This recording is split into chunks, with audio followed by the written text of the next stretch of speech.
আসসালামু আলাইকুম। প্রিয় দর্শক, অন্য মঞ্চের আলাপচারিতায় আপনাদের সকলকে আমন্ত্রণ জানাচ্ছি। সম্মানিত দর্শক, 13 নভেম্বর অর্থাৎ আওয়ামী লীগের ডাকা ঢাকা লকডাউন নিয়ে গত কয়েকদিনের যে উদ্বেগ উৎকণ্ঠা উভয় শিবিরে, সরকারি শিবিরে এবং আওয়ামী লীগের মধ্যেও, এই উদ্বেগ উৎকণ্ঠা শেষ হতে না হতেই আবার দৃশ্যপটে বড় উদ্বেগ নিয়ে হাজির হলো আরো একটি তারিখ। সেটি হচ্ছে 17 নভেম্বর। কারণ এই তারিখেই অর্থাৎ আগামী 17 নভেম্বর শেখ হাসিনা এবং তার সঙ্গীদের বিরুদ্ধে মামলার রায় ঘোষণা করবে আন্তর্জাতিক অপরাধ ট্রাইব্যুনালের আদালত। এখানে রায় দেয়া হবে। কি হতে পারে মামলার রায়, এটি নিয়ে ইতোমধ্যেই জল্পনা কল্পনা চলছে অনেকদিন ধরে। তবে এটি নিয়ে আসলে খুব একটা অনুমান ভিত্তিক কথাবার্তা না বলাই ভালো।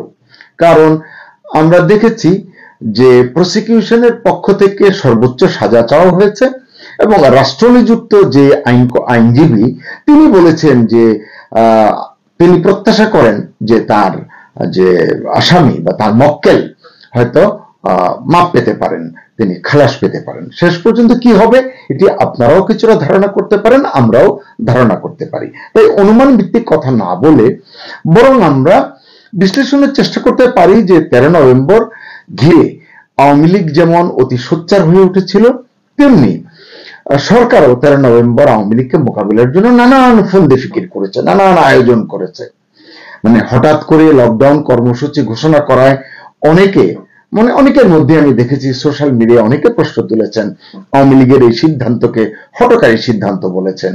আবার অনেকের বিরোধিতা করেছেন। বিপুল সংখ্যক মানুষ নীরবে আওয়ামী লীগের এই লকডাউন কর্মসূচিকে সমর্থন করেছেন এবং নীরবে যে সমর্থন করেছেন এটা বোঝা গেছে। কিন্তু 13 নভেম্বর সারা দিনের দিকে যদি আমরা তাকাই, তার যে তথ্য মেইন স্ট্রিম মিডিয়ায় এবং সোশ্যাল মিডিয়ায়, তাহলে কিন্তু আমরা এটা বুঝতে পারবো। কারণ এই দিন মানে 13 নভেম্বর সকাল থেকেই রাজধানীতে যানবাহন খুব একটা চলেনি, খুব কম চলেছে বলা যায়। রাস্তাঘাট ছিল অনেকটাই ফাঁকা। যদিও দুপুরের পরে কিছুটা গাড়ি ঘোড়া চালু হয়েছিল, কিন্তু সন্ধ্যার পর থেকে আবারও সেই নীরব রাস্তাঘাট, সবকিছু একেবারে নীরব হয়ে উঠেছিল। তবে এই যে রাস্তাঘাট ফাঁকা এবং জনমানব নেই বা সব জায়গায় এক ধরনের মানে বোঝাই যাচ্ছিল যে এক ধরনের টানাপোড়েন আছে, উত্তেজনা আছে, উদ্বেগ আছে, ভয় আছে, আতঙ্ক আছে। এর বিপরীতে কি দেখেছি আমরা, যে রাজধানীর বিভিন্ন জায়গায় এমনকি দেশের বিভিন্ন জায়গায় আইন শৃঙ্খলা বাহিনীর ব্যাপক উপস্থিতি দেখা গেছে। র্যাব বলুন, পুলিশ বলুন, বিজিবি বলুন, এপিবিএন এবং সেনা সদস্যরা তো ছিলেনই। তাদের সকলের সম্মিলিত সতর্ক পাহারা এটি ছিল দেখার মতো। এক কথায় ঢাকা সহ সারা দেশেই ছিল সিরিয়াস হাই অ্যালার্ট। নগর জুড়ে ফুট পেট্রোলিং দেখেছি আমরা, হুন্ডা পেট্রোলিং দেখেছি। এগুলো আসলে দেখার মতো ছিল যে সরকার মনে করেছে যে এটাই ফাইনাল খেলা, একেবারে যেভাবেই হোক আওয়ামী লীগকে কাবু করতে হবে, কোণঠাসা করে ফেলতে হবে। রাতভর গত কয়েকদিন ধরে হোটেল মোটেলে অভিযান চালিয়েছে আইন শৃঙ্খলা বাহিনী। পাশাপাশি সাইবার জগতেও কড়া নজর রেখেছেন গোয়েন্দারা, কারণ সেদিক থেকেও কিন্তু আতঙ্ক ছিল। এছাড়া গত বেশ কিছুদিন ধরেই তো লাগাতার দমন পীড়নের শিকার হয়েছেন আওয়ামী লীগের নেতা কর্মীরা। সরকার চেয়েছিল 13 তারিখ এমন কিছু করতে, মানে 13 তারিখের আগে এদিন যেন ভয়ে কেউ রাস্তায় না নেমে। এতে সরকার কতটা সফল হয়েছে, আওয়ামী লীগের কতটা লাভ হয়েছে, দিন শেষে এই বিশ্লেষণ কিন্তু আপনিও করছেন, আমরাও করছি।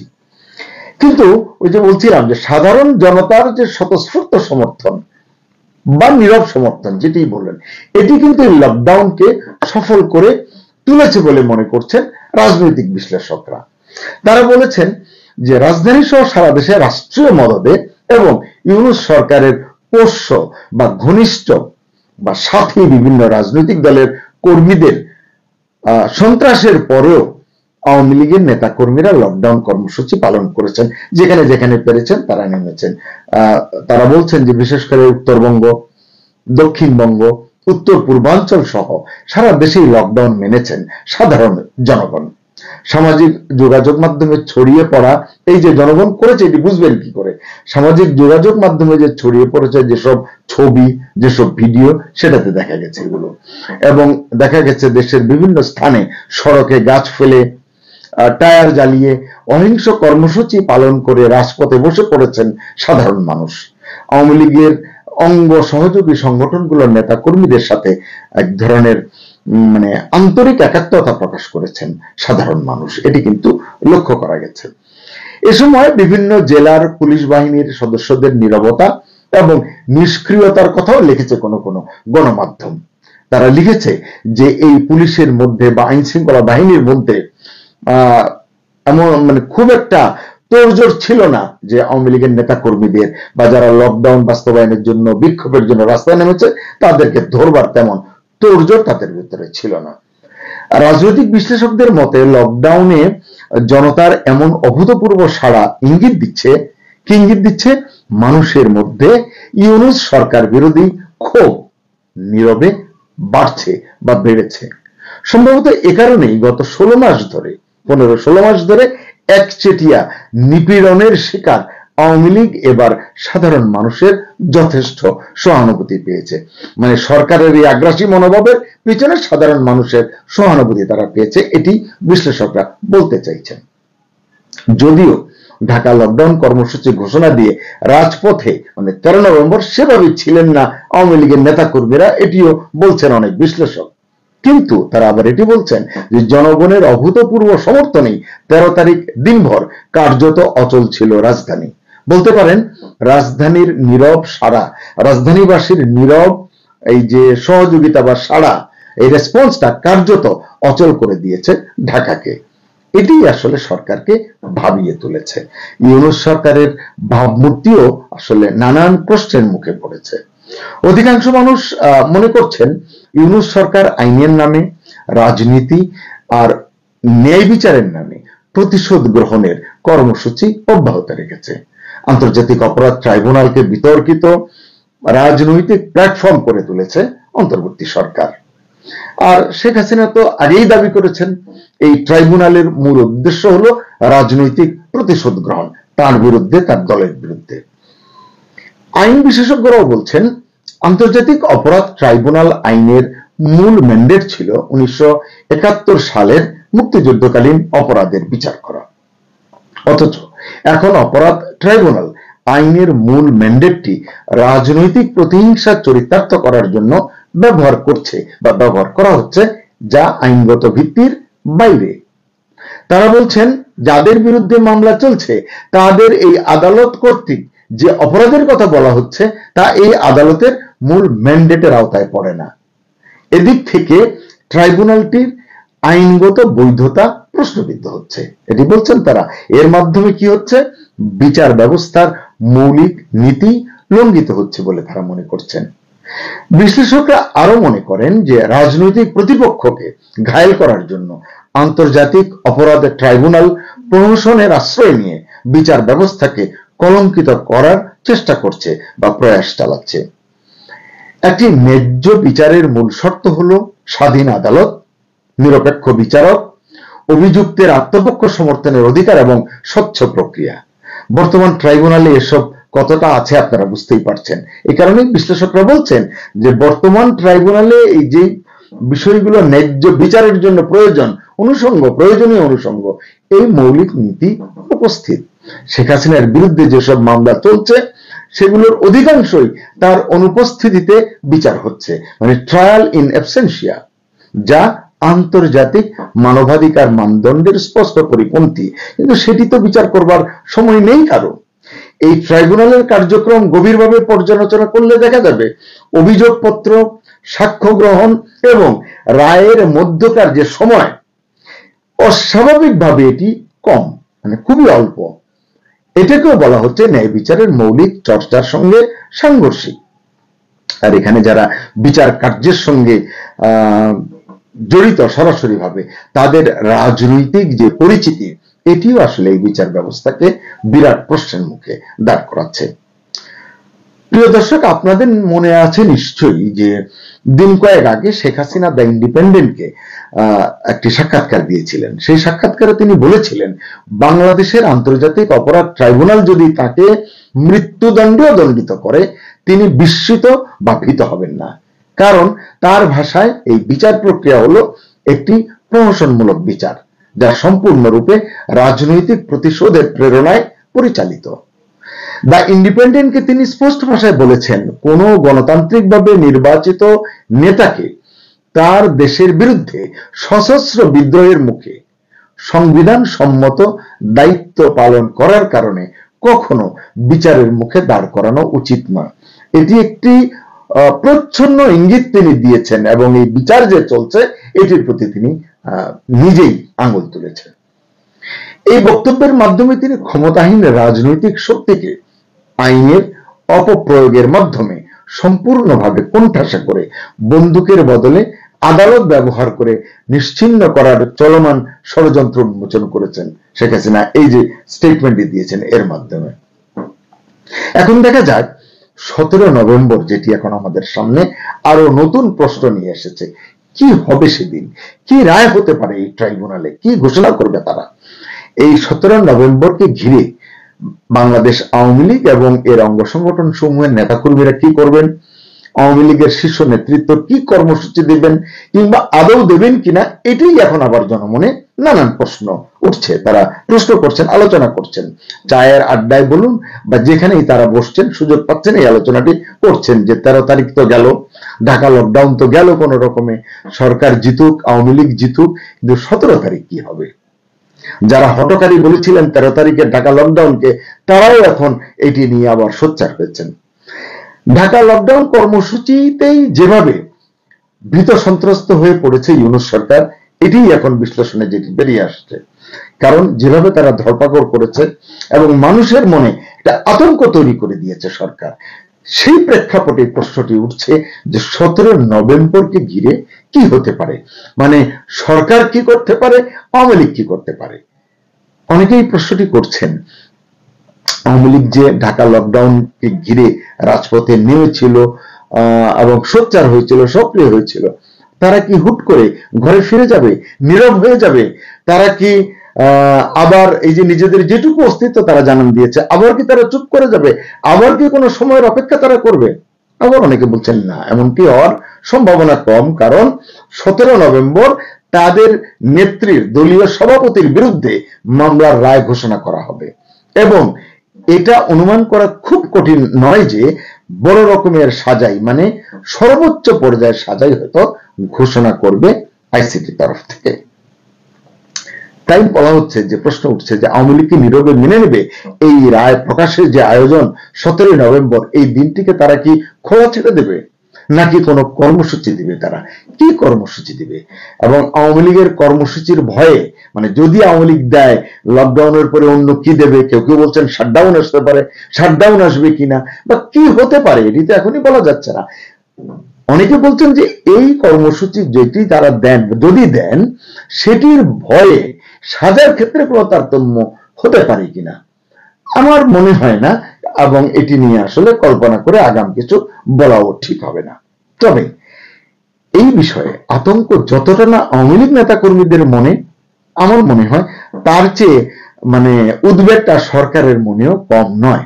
কারণ সরকার এমনিতেই নানান রাজনৈতিক ও প্রশাসনিক টানাপোড়েনের মধ্যে রয়েছে। জুলাই সনদের বিষয় নিয়ে আজকে প্রধান উপদেষ্টা জাতির উদ্দেশ্যে ভাষণ দিয়েছেন। এই ভাষণে তিনি আবার নতুন কিছু সংকটের মানে নতুন রচনা, মেটিকুলাস প্ল্যান তিনি ডিক্লেয়ার করেছেন। এটি অনেকের মনে হয়েছে, এটি নিয়ে আমি আরেকটি কন্টেন্ট করব, সেটিতে বিস্তারিত বলবো। তো এমন যে রাজনৈতিক প্রশাসনিক টানাপোড়েনের মধ্যে ইউনূস সরকার এবং ইউনূস মানে নিজে মানে স্বয়ং আন্তর্জাতিক মানবাধিকার সংগঠন সহ অনেক দেশের এবং সংস্থার বিশেষ নজরদারিতে রয়েছেন। কারণ মানবাধিকার লঙ্ঘন, আগামী নির্বাচন অন্তর্ভুক্তিমূলক হবে কিনা, অংশগ্রহণমূলক হবে কিনা, সকল দল অংশগ্রহণ করতে, নানান ধরনের প্রশ্ন কিন্তু রয়েছে।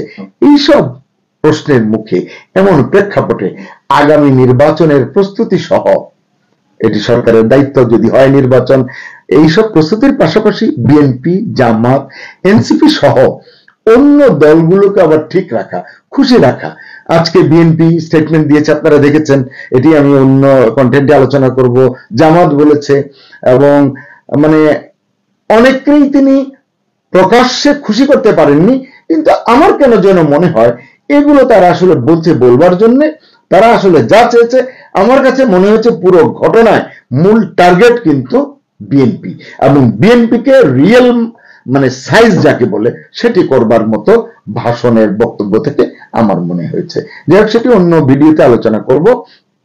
তো এই যে সকল দলকে খুশি রেখে কাজ চালিয়ে যেতে পারবে কিনা ইউনূস সরকার, এটিও এটি সহ নানান প্রশ্ন কিন্তু এখন সরকারের সামনে রয়েছে।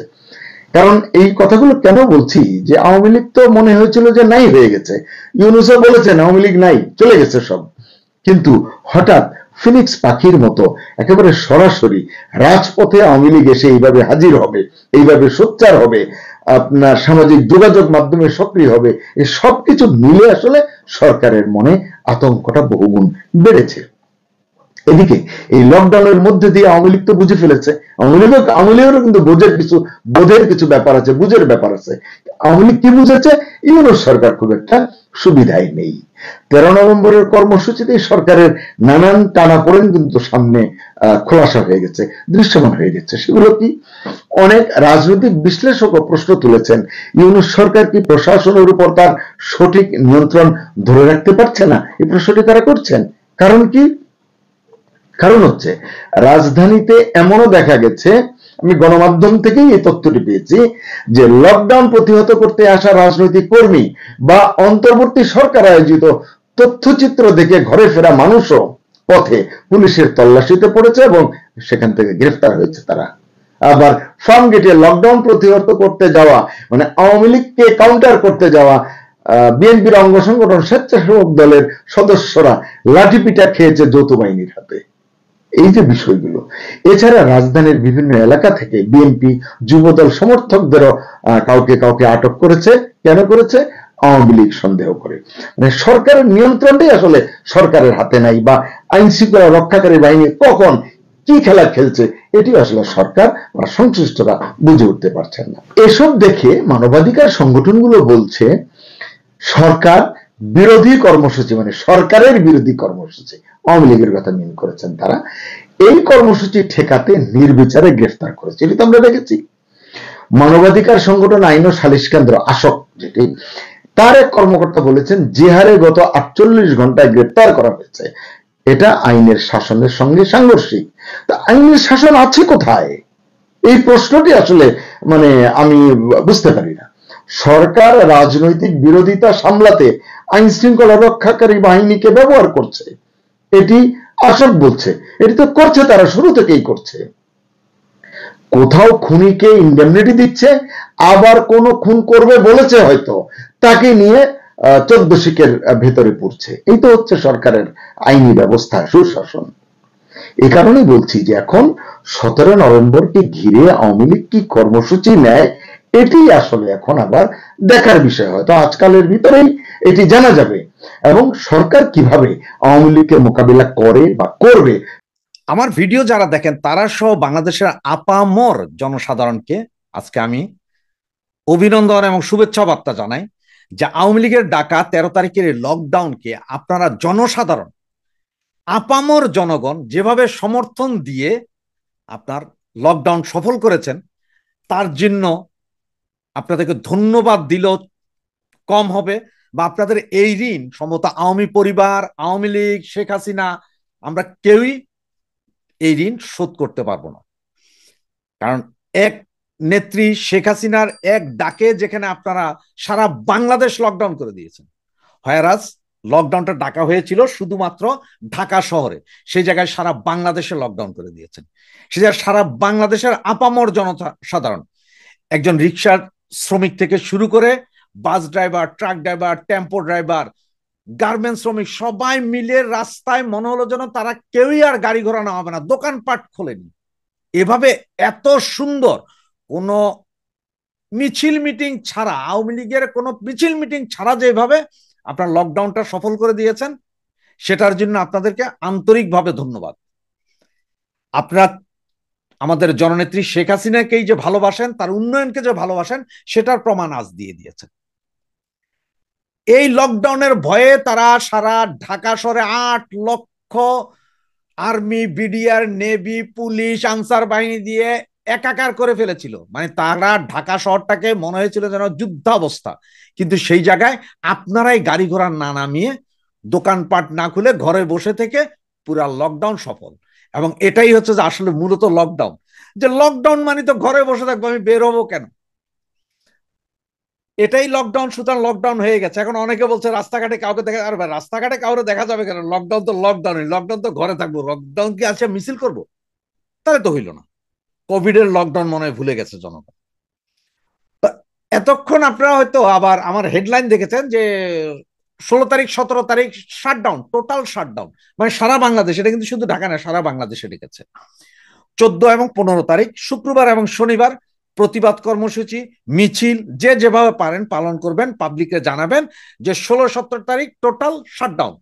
দেখেন, আগামীকাল শুক্রবার এবং শনিবার আবারও সরকারি ছুটি। আমি আপনাদেরকে 2 দিন আগেই বলেছিলাম যে ঘোষণা আসছে একের পরে, শুধু দেখে থাকেন। বৃহস্পতিবারে 5টার পর থেকে যেহেতু লোকজন সব দেশ বাড়িতে চলে গেছে, যারা বিভিন্ন শহরে ছিল তারা চলে গেছে, তারা জানে যে লকডাউন হবেই। কারণ আওয়ামী লীগ ডাক দিয়েছে লকডাউন, পাবলিক যেহেতু আওয়ামী লীগের সাথে আছে, লকডাউন হবে, সফল হবে। যার কারণে অনেক লোক চলে গেছে। যারা যাননি তারা এখন চলে যান। এই ভিডিওগুলো শোনার পরে এখন আজকে রাতের থেকে চলে যান। কারণ হচ্ছে শুক্রবার শনিবার সরকারি ছুটি। এই 2 দিন সারা দেশের বিভিন্ন আনাচে কানাচে আওয়ামী লীগ, যুবলীগ, ছাত্রলীগ, মহিলা লীগ, শ্রমিক লীগ যা আছেন, আপনারা প্রতিবাদ কর্মসূচি পালন করেন। দেশের আপামর জনগণকে নিয়ে প্রতিবাদ কর্মসূচি পালন করেন। এবং সোমবার মঙ্গলবার এই 2 দিন সর্বাত্মক শাটডাউন। তার মানে সবকিছু শাট, কোনো কিছুই থাকবে না, সবকিছু। মানে এখন যেমন শুধু ঢাকার শহরে বলেছিল লকডাউন, গাড়ি ঘোড়া চলবে না, দোকানপাট খুলবে না, এটা সেরকম হবে না। এটা আরো কঠোর হবে, সারা বাংলাদেশে হবে। এবং সেটা বাংলার জনগণকে নিয়ে হবে, আপনাদেরকে নিয়ে হবে, বাংলাদেশের জনগণ আপনাদেরকে নিয়ে হবে। সেই শাটডাউন আমরা সার্থক করতে হবে, সেই শাটডাউনকে পরিপূর্ণতা দিতে হবে। তাহলে আপনাদের ছুটি দেখেন, এই যে বৃহস্পতিবার শুক্রবার থেকে, আজকে থেকে যে আপনাদের ছুটি শুরু হলো, সোমবার মঙ্গলবার পর্যন্ত একদম ফ্রি থাকেন। মঙ্গলবারের পরও হয়তো আরো কিছু হবে। মানে আগামী পুরো সপ্তাহ আপনারা যদি যে যার যার মতন দোকানপাট বন্ধ করে, অফিস আদালত বন্ধ করে ঘরে চলে যান, কোনো সমস্যা নাই। আর আমি আমার ছাত্রলীগ, যুবলীগ, শ্রমিক লীগ সহ আওয়ামী পরিবারের ভাই বোনদের কাছে অনুরোধ জানাবো, ঠিক গত 3 দিন যেভাবে ছিলেন আপনারা, গত 3 দিন যেভাবে আপনারা প্রতিবাদ করেছেন, সেম প্রতিবাদ করুন, একইভাবে আবার প্রতিবাদ করুন। একটা জিনিস শুধু মাথায় রাখেন, পুলিশ, বিডিআর, আর্মি কারো কোনো ক্ষমতা নেই, এখন আর কেউ কিছু করবে না। মূলা অলরেডি ঝুলাই দিছে, নির্বাচনী মূলা ইউনুস ভাই বিএনপি কে। বিএনপির বোধোদয় হয়ে গেছে অলরেডি, ইলেকশন যা হবে না সেটা বুঝে গেছে। জামাতও বুঝে গেছে যে তাদের ওই যে গণভোট না কানভোট এগুলো একসাথে হবে ওই রকম, আর সেখানে না ভোট দিয়া সব হারবে, এটা জামাতও বুঝে গেছে। সুতরাং এই 2 দল কথা বাদই দেন, এনসিপির পান্ডাগুলোরে যেখানে পাবেন সেইখানে মাইরা চন্দ্র অভিযানে পাঠান, ওগুলারে ঠিক মাইরা সাইদির কাছে পাঠাই দেন, একটা একটা যারা যেখানে পাবেন সেখানে দেন। আর বাংলাদেশের আনাচে কানাচে গ্রামীণ টেলিকম, গ্রামীণ ফোন, গ্রামীণ ব্যাংক যেখানে আছে সেটাকেই ব্রাউনবাড়িয়া করে দেন। ব্রাহ্মণবাড়িয়া বুঝছেন তো, সেটা করে দেন। আর যারা গ্রামীণ ব্যাংকে যাদের আমানত আছে তাদের কাছে অনুরোধ, তারা দয়া করে আপনাদের আমানত তুলে নেন। এই ব্যাংক আর টিকবে না। সুতরাং বাংলাদেশের আপামর জনসাধারণ বলে, এই ব্যাংক এখন আমাদের এক টার্গেট আগামী 2 দিন, গ্রামীণ ব্যাংক। আপনি গ্রামীণ ব্যাংকে যত ব্যথা দিবেন, ইউনুসের মিডল ইস্টার্ন তত ব্যথা পাবে, এটা মনে রাখেন। গ্রামীণ স্থাপনাতে যত মাইট দিবেন, ইউনুস তত কাঁদবে। ইউনুসের কান্না শুরু করান, ফরিদার কান্না শুরু করান, কন্ডম আপার কান্না শুরু করান। ওই যে আরেকজন আছে না পরিবেশ উপদেষ্টা, ওনারও এনজিও, এনজিওগ্রাম সরকারের যতগুলো এনজিও আছে সবগুলো শুরু করেন। তাইলে দেখবেন যে আমাদের শাটডাউন সফল। এবং আমাদের আন্দোলন, আমাদের জননেত্রী শেখ হাসিনা যেহেতু আন্দোলনটা ডাক দিয়েছেন, সেই আন্দোলন শেষ আমরাই করব। একটা কথা, আজকে কাল বেলাতে এক ট্যাক্সি ড্রাইভারের একটা শুনেছি, সে বলেছে যে এরা তো সব বিদেশে থেকে একটা পাদ মারছে, সেই পাদেই সারা দেশ ব্লক, আর এরা আইসা যদি পাদ যদি ঢাকা শহরে মারে তাহলে কি হবে চিন্তা করেন। দ্রব্যমূল্যের ঊর্ধ্বগতি, মানুষের চাকরি নাই, গার্মেন্টস বন্ধ হয়ে গেছে, কারখানা বন্ধ হয়ে যাচ্ছে, মানুষ বেকার। এই লোকগুলোকে এক করেন, এই লোকগুলোকে নিয়ে রাস্তায় নামেন। আমাদের আজকের কর্মসূচি যেমন সফল হয়েছে, 16-17 তারিখের কর্মসূচি সারা বাংলাদেশে সফল হবে। যে যেখানে যে অবস্থায় যেখানে পারেন একই অবস্থা করেন। আপনাদেরকে আগেও বলেছি, বারবার বলছি আমি ভিডিওতে, রাজপথ, রেলপথ, নৌপথ, বিমানপথ সব বন্ধ করতে হবে। রেলপথে আজকে যেমন গাছ ফেলিয়ে আপনি আগুন জ্বালিয়েছেন, পারলে লাইনে উপড়ে ফেলবেন। বাস ড্রাইভারদেরকে বুঝায় বলেন, কোম্পানির মালিকদেরকে বুঝায় বলেন যে ভাই গাড়ি নামায়েন না, যদি কোনো ক্ষয়ক্ষতি হয় সেটার দায় দায়িত্ব আওয়ামী লীগের না। কারণ এই bus driver, train driver, truck driver, গাড়ি আপনার গাড়ি রাস্তায় নামাবেন, জামাত বিএনপি হামলা করে ভাঙবে, জ্বালাই দিবে, তখন আওয়ামী লীগের দোষ দিয়েন না। সুতরাং আপনারা আপনাদের গাড়ি ঘোড়া নিজের ঘরে রাখেন। 16-17 তারিখ টোটাল শাটডাউন করে দেন, কিচ্ছু থাকবে না। শনিবার রাত 12টার পর থেকে টোটাল শাটডাউন হয়ে যাবে। সারা বাংলাদেশের রাজপথ, রেলপথ, নৌপথ সব অবরুদ্ধ হয়ে যাবে, কোথাও কিছু থাকবে না। আর কেউ যদি নিজ দায়িত্বে গাড়ি বের করেন, ওটা ভাঙচুর হয়, আগুন জ্বলে, সেটার দায় দায়িত্ব আওয়ামী লীগের